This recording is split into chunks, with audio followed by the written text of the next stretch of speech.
Bună ziua!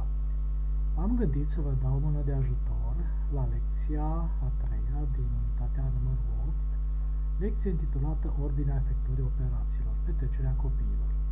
Primul exercițiu nu ridică probleme deosebite. Dacă veți respecta ordinea efectuării operațiilor și veți calcula corect, acest exercițiu va fi foarte bine rezolvat.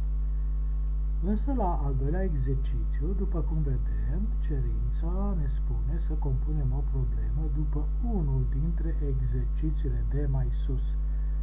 Avem așadar 1, 2, 3, 4, 5 exerciții. M-aș gândi la un exercițiu ceva mai scurt și mai simplu, cum ar fi cel de la punctul C. Deschidem paranteză, 209 plus 12, închidem paranteza, ori 6 egal.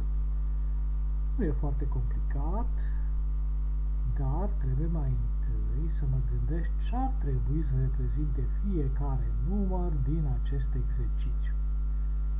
209 ar putea reprezenta nuci, lei, euro, cireșe, tot ce doresc eu. Hai să ne închipuim că avem 209 lei și mai primesc 12 lei. Normal că în această paranteză eu trebuie să calculez câți lei am acum. Dar ce fac cu 6? Ce reprezintă el?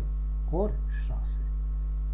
Să ne închipuim că Larisa are de 6 ori mai mulți lei decât am eu în total.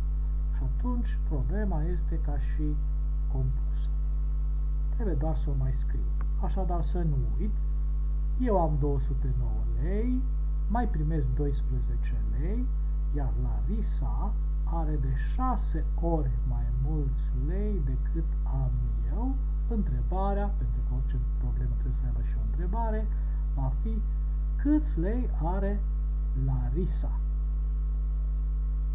Trebuie neapărat să fie astfel problema, pentru ca să respecte ordinea operațiilor. Mai întâi să fac adunarea și apoi înmulțirea. Așadar, o să las puțin aliniat și voi scrie. Eu am 209 lei și mai primesc încă 12 lei. Normal că trebuie să știu câți lei am acum.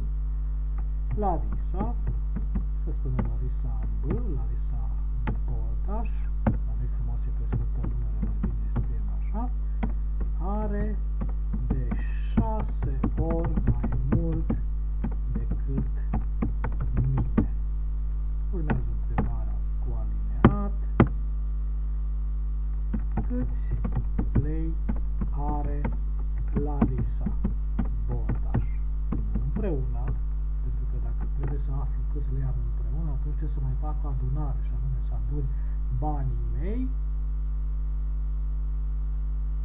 și banii Larisei, pe care trebuie să-i aflu mai întâi. Și în felul acesta, pur și simplu, am 209 plus 12 în paranteză, iată, aici, și după ce închid paranteza, am de 6 ori mai mult pentru Larisa Bordaș. Spor la treabă. Puteți alege orice exercițiu de aici.